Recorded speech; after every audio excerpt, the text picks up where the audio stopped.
Bonjour à tous, c'est Claire, bienvenue pour cette seconde vidéo où nous allons parler d'une carte du Lunae Lumen, voilà, de l'oracle Lunae Lumen, comme j'ai dit dans l'autre vidéo.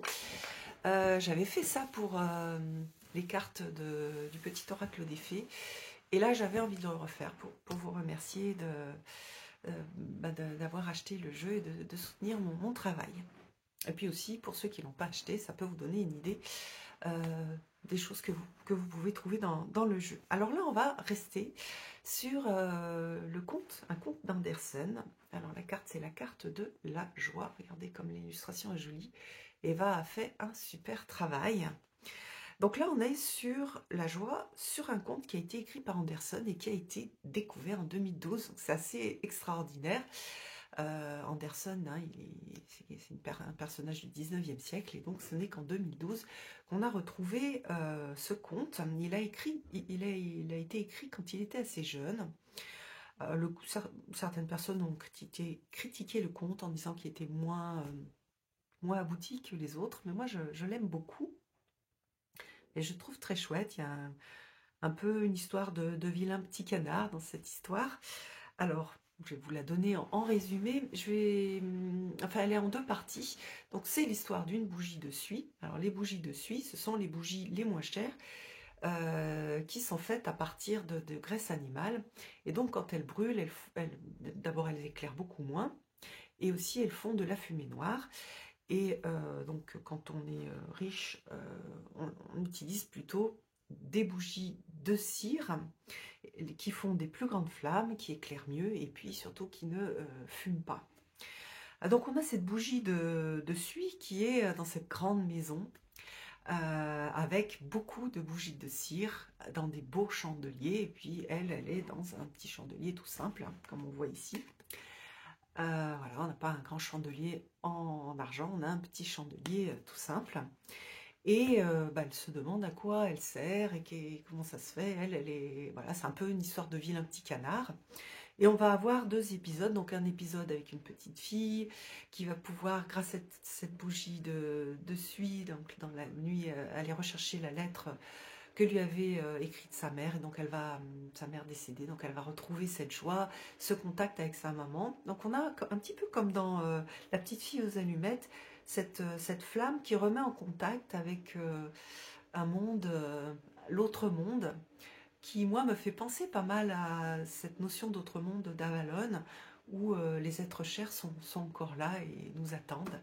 Donc on a ce contact un peu magique avec sa maman. Et puis ensuite il y a une grande fête, et donc dans cette grande fête c'est la joie, etc.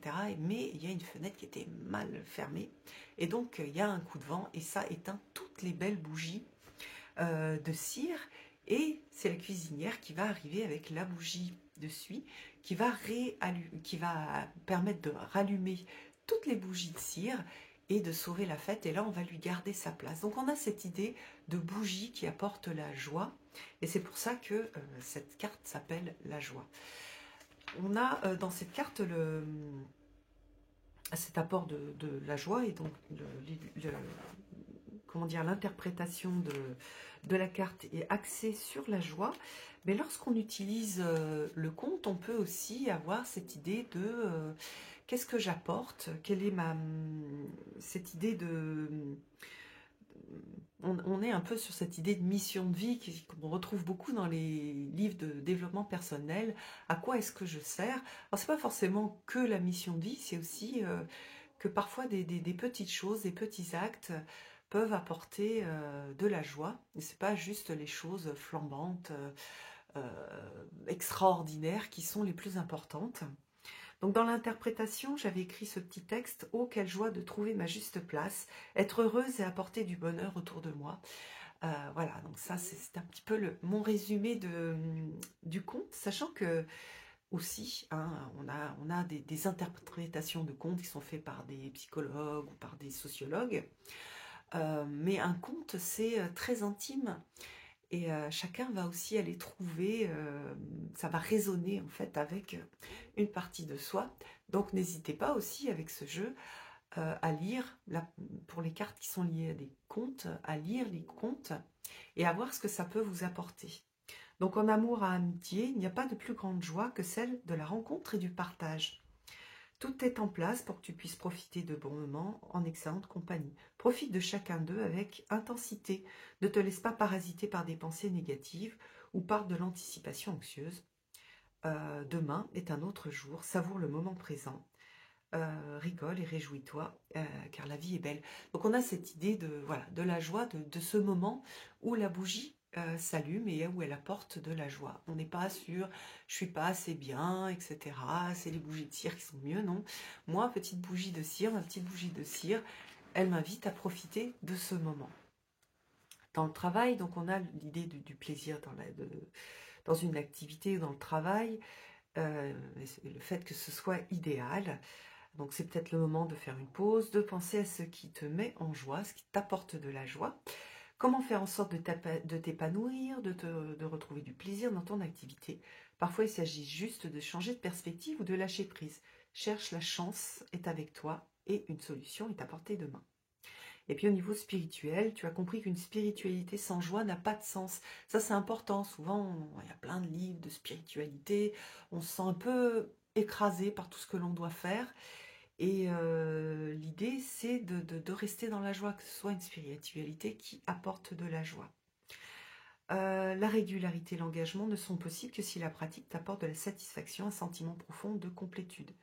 Se sentir en lien avec le divin, en soi et en toute chose réchauffe le cœur, comme la petite bougie, et donne un sens au quotidien. Vous voyez aussi que la bougie, hein, c'est la flamme, et que la flamme et la bougie a été beaucoup utilisées dans pas mal de religions, en fait, et au niveau même, enfin, même dans des temps païens, on a cette idée de lumière, donc c'est cette lumière de la spiritualité, et on a aussi ce fait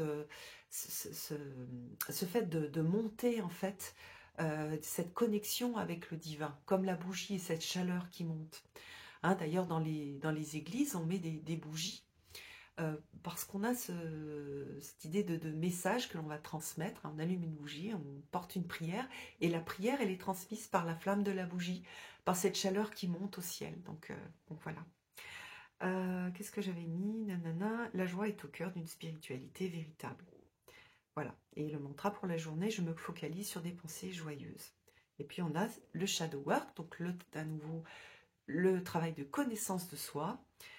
Quand et dans quelles circonstances est-ce que je me suis sentie joyeux? Quels sont les facteurs communs de ces différents moments de ma vie? Donc là, je vais chercher ce qui me rend joyeux. Et puis après, l'idée, c'est un peu d'utiliser ça pour avoir plus de joie dans sa vie. Donc voilà. Vous voyez que dans les contes d'Andersen, on a une partie triste. Et la vie, c'est pas, on n'est pas dans un truc je me fais une vie avec que de la joie, ça n'existe pas. Mais on est capable de trouver cette lumière, même dans des moments où tout ne va pas très bien. D'ailleurs, souvent, tout ne va pas très bien. C'est très très rare dans des moments de vie où tout est bien. Donc voilà pour cette carte-là. Je vous embrasse. À bientôt.